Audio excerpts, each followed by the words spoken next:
Welcome to our quick guide on integrating CustomGPT into your Progress Sitefinity site.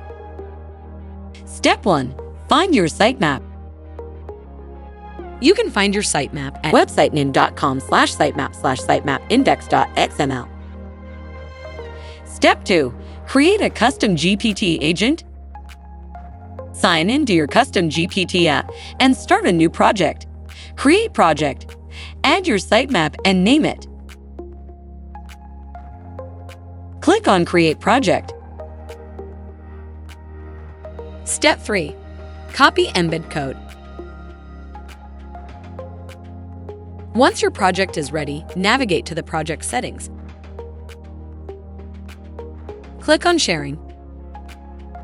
Click on Embed Code and copy the code.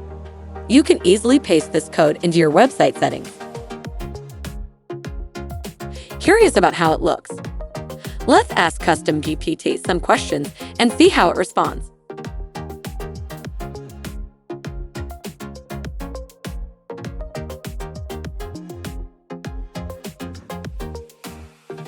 Thank you for watching this video.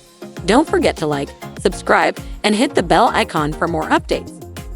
See you next time.